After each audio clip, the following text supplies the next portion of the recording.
So कार्यमा सहयोग गरिदिनु हुन अन्य अतिथिहरूलाई पनि म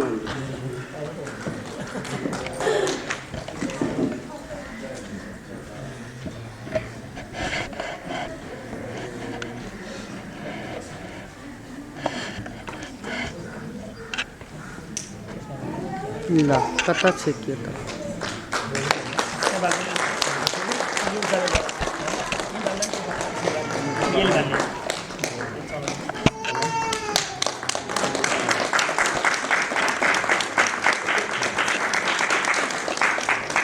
सबै सरकारले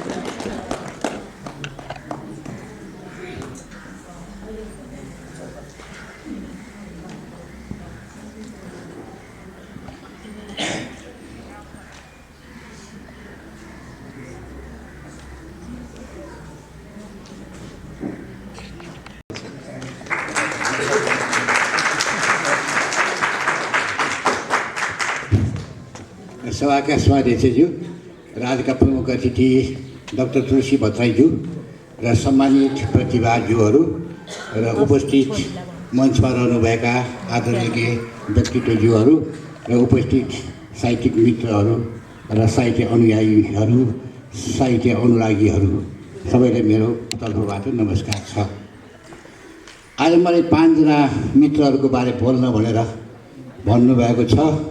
त्यसमा मैले संक्षेपमा मात्र बोल्न खोज्छु। उहाँहरूको कृति यतिवटा छ भनेर यो किसिमको लामो हुन्छ नि, त्यो लामो चाहिँ छैन, संक्षेपमै बोल्छु। 10 मिनट पनि लाग्दैन जस्तो छ। मैले बोल्न खोजेको मित्रहरूमध्ये मैले वियोगी बुढाथोकीलाई सर्वप्रथम मैले उच्चारण गर्न खोजेँ।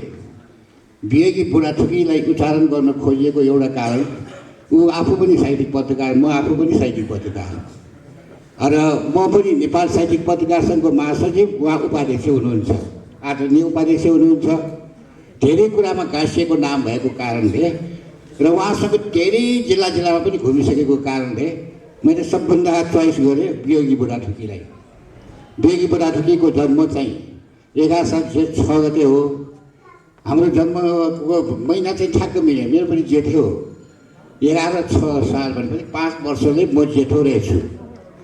उहाँले धेरै खालको गतिविधि गर्नुहुन्छ। काठमाडौँ रहनु भएर, हात्तीघोडामा रहनु भएर उहाँले धेरै खालको गतिविधि गर्नुभएको छ। स्वास्थ्यका वास्तवमा भने टिचिङ हस्पिटलदेखि लिएर धेरै स्वास्थ्यको हस्पिटलहरूमा प्रशासक रहेर धेरै डाक्टर पनि उहाँको अन्तर्गत, उहाँको प्रशासनमा उत्पादन गर्न सक्नुभएको एउटा साहित्यिक अनुयायी स्वास्थ्य कर्मी पनि हुनुहुन्छ। उहाँले निकाल्नु भएको छ शिवपुरी सन्देश त्रैमासिक। उहाँले बरु कार्यक्रम गर्नुहुन्छ। जङ्गलमा कटेरो कहिले कतै गर्नुहुन्छ। मैले पनि एकचोटि जङ्गल त भुइँचालोको डर पनि थियो। उहाँले अजङ्गको पहाड मुन्तिर मलाई सम्मान गर्नुभएको याद आउँछ। मेरो मिसेस पनि थियो त्यसमा, हामी सामेल भयौँ। हामीले डर पनि थियो, ढुकढुक थियो, तर सम्मान लिने लोभले सम्मान थाप्न गयो शिवपुरी सन्देशको। त्यसरी यसरी सक्रियतापूर्वक साहित्यमा लागिरहने मित्रमध्ये हाम्रो वियोगी बुढाथोकी पनि पर्नुहुन्छ। नेपाली साहित्यिक पत्रकार सङ्घलाई जोगाउनको निम्ति पनि सङ्घर्षरत हुनुहुन्छ। उहाँले धेरै खालको कविता सङ्ग्रहहरू, मुक्तक सङ्ग्रहहरू, गजल सङ्ग्रहहरू लेख्नुभएको छ। त्यसैले उहाँको यात्रा सुगमतापूर्वक अझ अघि बढिरहोस् म कामना गर्दछु। धन्यवाद। शिवम श्रेष्ठ रोदन, उहाँ पनि मधुपर्कको समेत पनि सम्पादक भएको साहित्यिक पत्रकार। मधुपर्क गोर्खापत्रबाट निकाल्ने मधुपर्कको सम्पादक पनि भइसक्नु भएको, गोर्खापत्रको पनि सम्पादक भइसक्नु भएको। राज्यमा हामी पछिको पुस्तामा सक्रियतापूर्वक नाम लिनुपर्ने मध्ये साहित्यिक अभियन्ताको रूपमा पनि शिवम श्रेष्ठ रोदनको नाम लिनुपर्छ। नेपाली साहित्यमा नेपाली भाषिकहरूले त्यस्तो व्यक्तित्वलाई पनि आज पनौतीमा सम्मान गर्न लागेको छ। म पहिलोचोटि म खुसी व्यक्त गर्दछु। उहाँ हाम्रो वियोगीजी काठमाडौँ हात्तीघोडाको, उहाँ चाहिँ झम्सीखेल ललितपुर जन्मिनु भएको। उहाँ 19 साल कार्तिक 15 गते जन्मिनु भएको हो। उहाँको पनि थुप्रै जस्तै लघुकथा सङ्ग्रहहरू, त्यस्तै कथा सङ्ग्रहहरू, लघुकथा सङ्ग्रह, नियात्रा भयो। अनि त्यसपछि तपाईँको समालोचना संस्मरणहरूका कृतिहरू लेख्नुभएको छ। थुप्रै संस्थामा सक्रिय हुनुहुन्छ। उहाँ लघुकथा समाजका अध्यक्ष पनि हुनुहुन्छ। नेपाली साहित्यमा लघुकथाको जो एउटा प्रचार प्रसार गर्ने, सम्वर्धन गर्ने, संरक्षित गराउने त्यो अभियानमा लाग्नुभएको मित्र हुनुहुन्छ। उहाँको अध्यक्षतामा लघुकथा समाज सक्रिय पनि हुनुहुन्छ उहाँ। त्यसैले उहाँले पनि शुभकामना छ आज पनौतीको अक्षर मार्गले सम्मान दिएकोमा र सम्मान लिन आउनुभएकोमा। अरू विष्णुप्रसाद सिंह राई अर्थात् विष्णु यस राई पनि लेख्नुहुन्छ। म त्यति नजिकले त चिन्दिनँ, तर उहाँको कृतिहरू धेरै पढिराखेको छु। शिक्षा जगतका धेरै किताबहरू र गोष्ठीहरूमा पनि गइरहनु हुने, कयौँ गोष्ठीहरूमा सामेल भयो, कयौँ कार्यपत्र शिक्षाका कार्यपत्र प्रस्तुत गर्नुभएर धेरै काल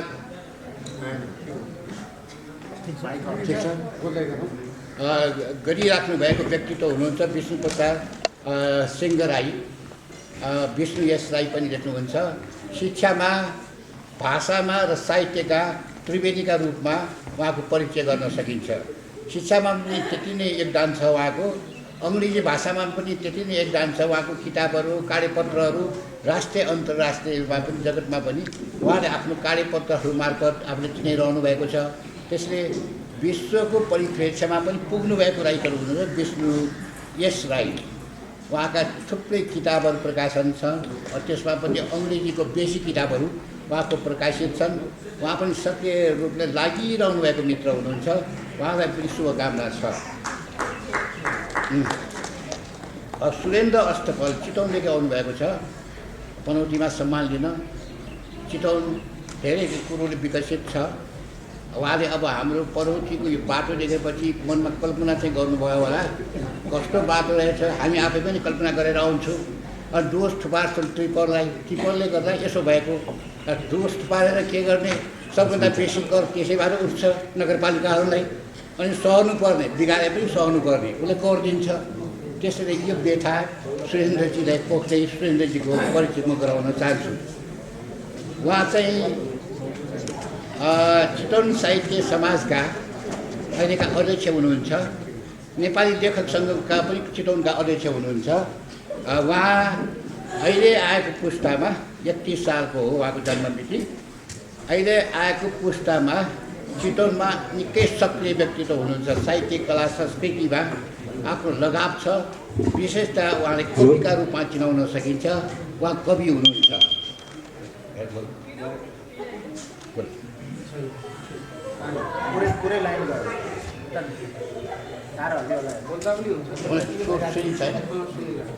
अब हाम्रो तारा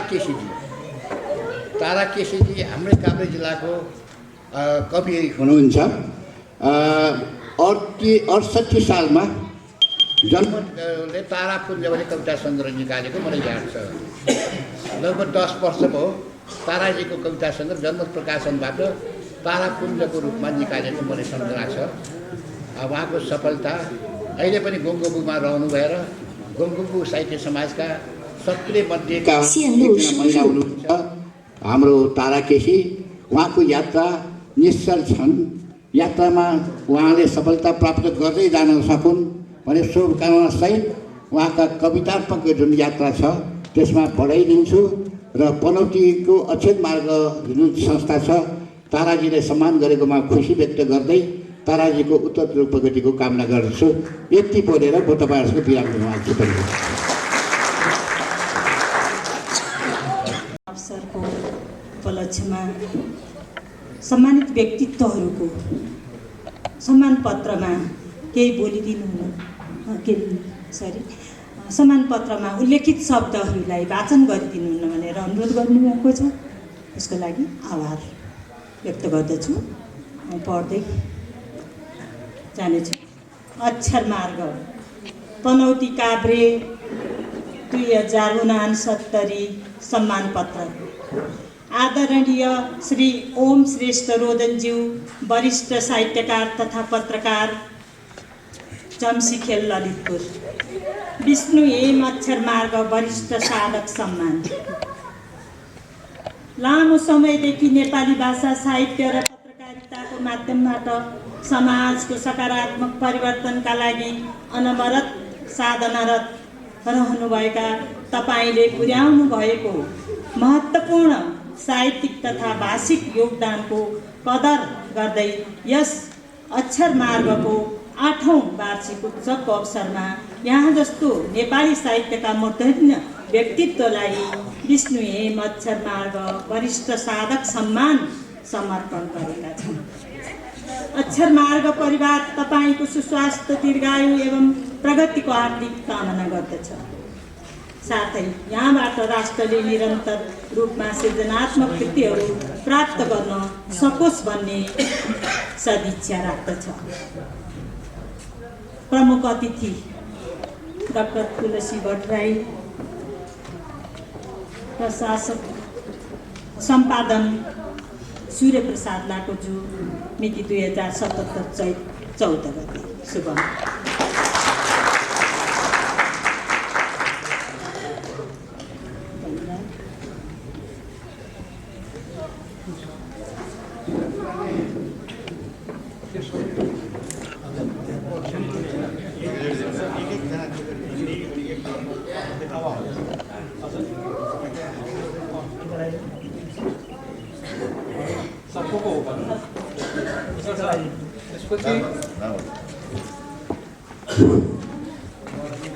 विष्णु हेम अक्षर मार्ग वरिष्ठ साधक सम्मान पत्र वाचन भइसकेको छ। श्री ओम श्रेष्ठ रुदनले प्राप्त गर्नुहुनेछ। त्यसपछि कृष्ण सुन अक्षर मार्ग साहित्यिक पत्रकार सम्मान बिएड उपलब्ध छ।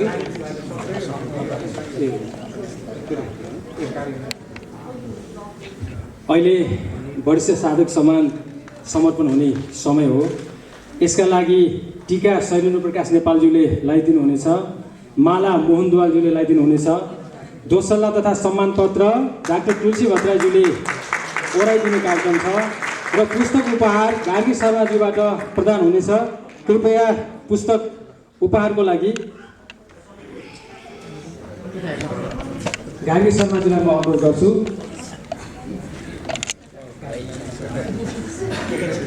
लो के होता है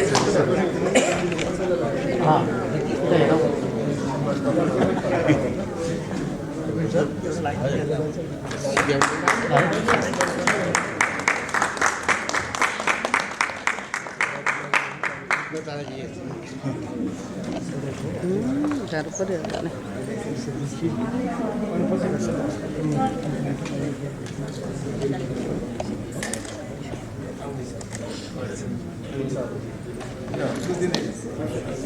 पुस्तक उपहार गार्गी म्यामले प्रदान गर्नुहुन्छ। गार्गी म्याम कृपया यता आइदिनु होला।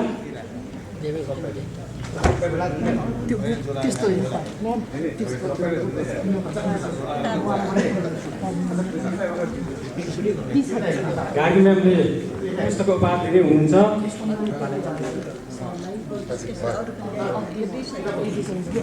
उताको जग्गा यो ठुलो थियो।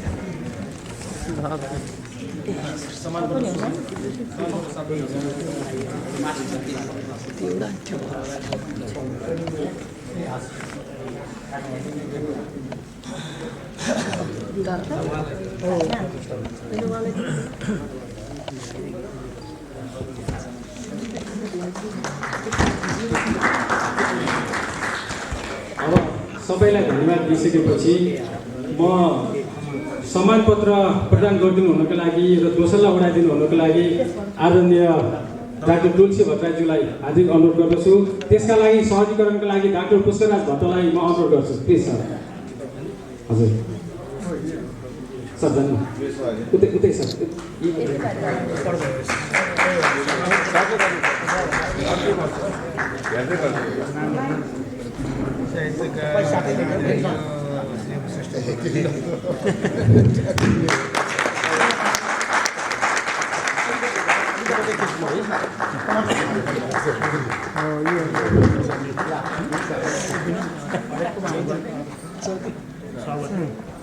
कति हरायो भन्नु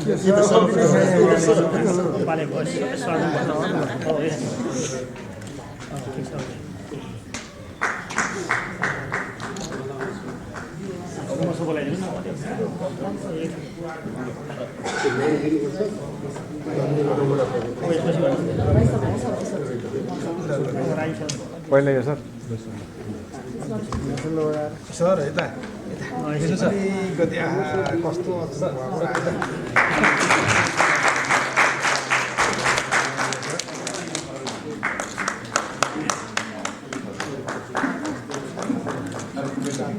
ऐतिहासिकै हो होइन त सर सर यता होइन सर फोटो ल्याउला यता एकैछिन सर के भएको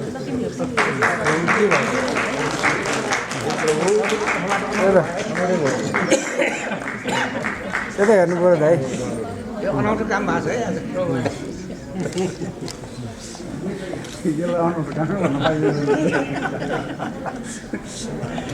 तुलसी दाईको हालबाट बिग्रेर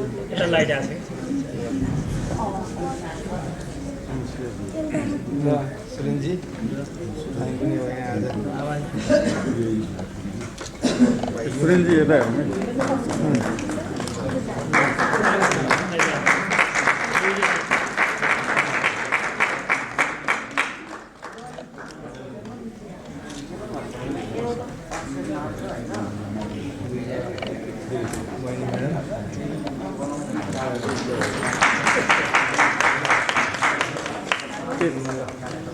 ल ताराजी यता यता यता ताराजी यता हेर्नु त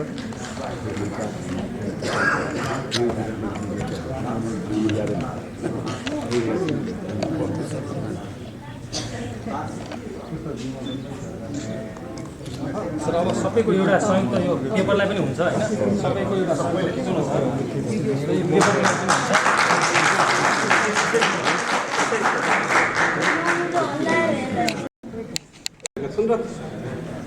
यो मुक्तक सङ्ग्रहको बारेमा आफ्नो समीक्षात्मक टिप्पणी प्रस्तुत गरिदिनु हुन डाक्टर शैलेन्द्र प्रकाश नेपालजीलाई म अनुरोध गर्छु। उहाँले 5 मिनटमा आफ्नो मन्तव्य सक्नुहुनेछ, त्यसपछि यस कृतिको विमोचन हुनेछ।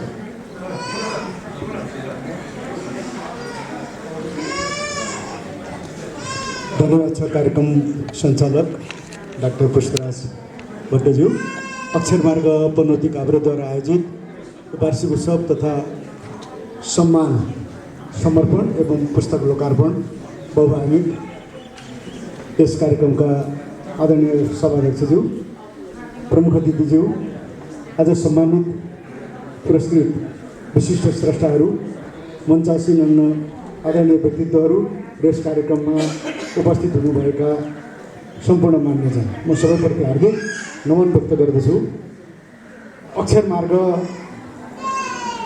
पनौतीको धरातलमा उभिएर धेरै वर्षदेखि अक्षर खेती गर्दै आएको र यसलाई गतिशीलता प्रदान गर्न यस परिवारका अध्यक्ष सूर्य प्रसाद लाखोज्यू लगायतको समूह र उहाँहरूले प्रति वर्ष अझ वर्षमा कतिपय सन्दर्भमा आयोजना गर्नु हुने यस किसिमका विशिष्ट कार्यक्रमहरूको धेरै वर्षदेखि साक्षी हुँदै आएको म पनि छु।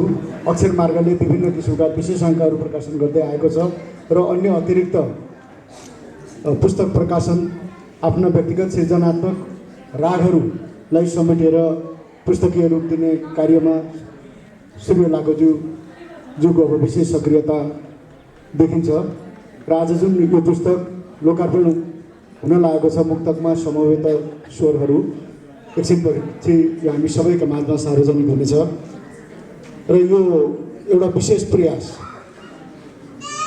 सङ्ग्रह निकाल्न धेरै स्रष्टाहरूलाई पहिले सूचना प्रवाह गर्नु पर्यो। सूचना पाइसकेपछि जुन दिएको तिथिमिति हुन्छ त्यो तिथिमितिमा सामग्रीहरू आइपुग्दैनन्, विभिन्न कारणले फेरि दोहोऱ्याएर तेह्राएर स्रष्टाहरूलाई घचघचाइ राख्नु पर्यो अनि आएका चिजहरूलाई सम्पादन गर्नु पर्यो। त्यो व्यवस्थित गरिसकेपछि त्यसलाई प्रकाशनको प्रक्रियामा लैजानु पर्यो। गर्दा गर्दै समय आफूले तोके जस्तो, आफूले सोचे जस्तो हुँदो रहेनछ भन्ने कुराको यो अनुभूति श्रीलाको ज्यूले पनि गर्नुभएको छ। हामी पनि यस्ता किसिमको अनुभूतिहरू गर्ने गर्छौँ विभिन्न सन्दर्भमा। त यो मुक्तकमा समवेत स्वरहरू खास गरी अहिलेको वर्तमान अवस्थामा नेपाली भाषामा लघु साहित्यको अलि वृद्धि एक प्रकार बाढी नै आएको छ भन्दा पनि हुन्छ। यता गद्यमा लघु कथाको कुरो, यता पद्यमा मुक्तक लगायत मुक्तक हाइकु, अब सुशेली लगायतका अरू विभिन्न किसिमका नयाँ नयाँ सिर्जनाहरूले व्यापकता लिइराखेको अवस्था छ। त्यही सन्दर्भमा मुक्तकको परम्परा नेपाली भाषामा लामो भए पनि बिचमा केही कालखण्ड कुन किसिमका मुक्तकहरू रचना गर्ने सिर्जना गर्ने भन्ने कुरा हुँदै, जस्तो छोटा कविताका रूपमा धेरै रचनाहरू रचिए र यो पछिल्लो चरणमा आइसकेपछि मुक्तकको अब जस्तो मुक्तक प्रतिष्ठान समिति स्थापना गरेर अनि निश्चित आधारका निश्चित स्वरूप र संरचनाका मुक्तकहरू मात्रै वास्तविक मुक्तक चाहिँ अब कहलिने मानिने चिनिने भन्ने आधारहरू तय गरिसकेपछि अहिले वर्तमानमा जम्मा 4 हरफका अथवा 4 पाउका रचना जो चाहिँ पहिलो, दोस्रो र चौथोमा अन्त्यानुप्रास मिलेको र तेस्रो हरफमा अन्त्यानुप्रास विहीन रहेको त्यस किसिमको रचनालाई मुक्तकको एउटा विशिष्ट आधार तय गरेर निर्धारित गरियो र त्यही क्रम अहिले चाहिँ विभिन्न स्रष्टाहरूले मुक्तक लेखनमा आफ्नो क्रियाशीलतालाई प्रदर्शन गरिराख्नु भएको छ। त्यही आधार रहेर यहाँ आज सम्मानित हुने स्रष्टाहरूमध्ये वियोगी बुढाथोकीजी हुनुहुन्छ। यो नेपाली मुक्तकका बारेमा उहाँद्वारा सम्पादित शिवपुरी पत्रिकाले पनि पहिले विशेष अङ्क निकालेको थियो र निरन्तर मुक्तक समूहहरू लागिराख्नु भएको छ। यहाँ धेरै स्रष्टाहरू मैले देखेको छु जो अहिले मुक्तक लेखनमा चाहिँ विशेष क्रियाशील हुनुहुन्छ।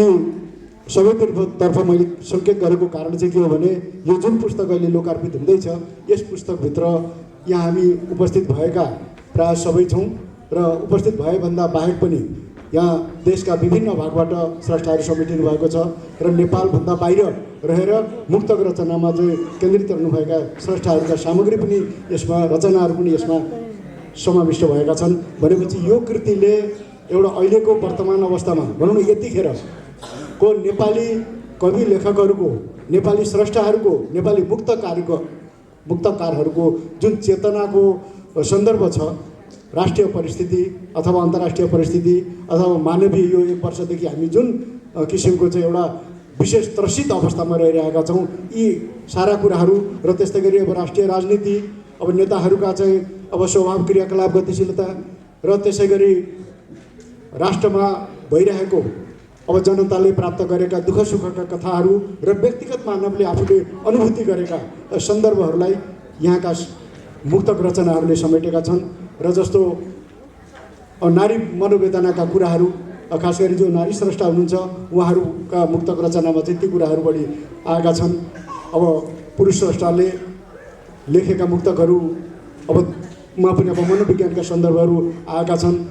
भनेपछि हामीसँग सम्बन्धित भनौँ न राजनीति अथवा शैक्षिक अनि त्यसै गरी आर्थिक पाटाका कुराहरू र वातावरणीय सन्दर्भका कुराहरू र विश्वव्यापी मानवतामा देखिएका ह्रास र केही अनुकूल भावना र प्रेमाकाङ्क्षी स्वरहरू यस किसिमका सन्दर्भहरू यी रचनामा समेटेका छन्।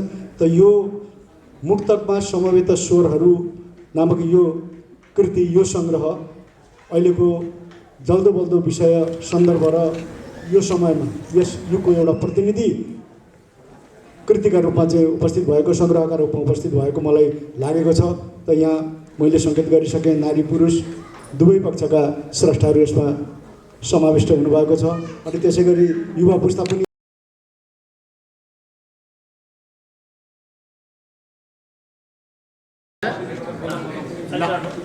नमस्कार सबैमा, म रुद्र अधिकारी काठमाडौँदेखि आएको छु।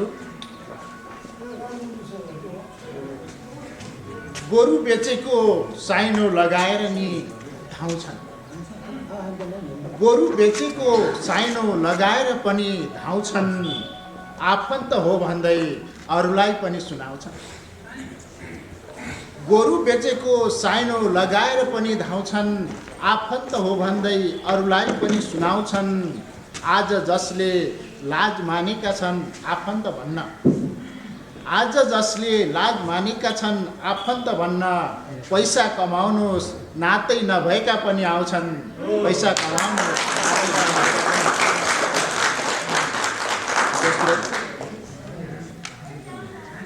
मनमा स्वार्थ भएका जति भाँडिएर जान्छन्, मनमा स्वार्थ भएका जति भाँडिएर जान्छन्, आफ्नो दम्बको कारणले नै एक्लिएर जान्छन्।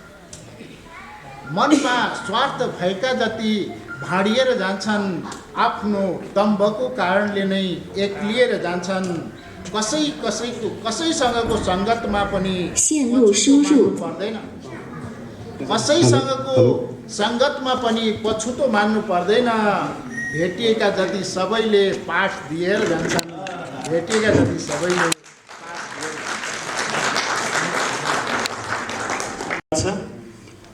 कार्यक्रमका अध्यक्षज्यू, प्रमुख अतिथिज्यू, सम्मानित स्रष्टाहरू र आजको यस साहित्यिक कार्यक्रममा पाल्नुहुने सम्पूर्ण साहित्यिक अनुरागी, साहित्य प्रेमी सबैमा चितवन साहित्य परिषद, नेपाल लेखक सङ्घ चितवन र मेरो व्यक्तिगत तर्फबाट हार्दिक आभार प्रकट गर्न चाहन्छु।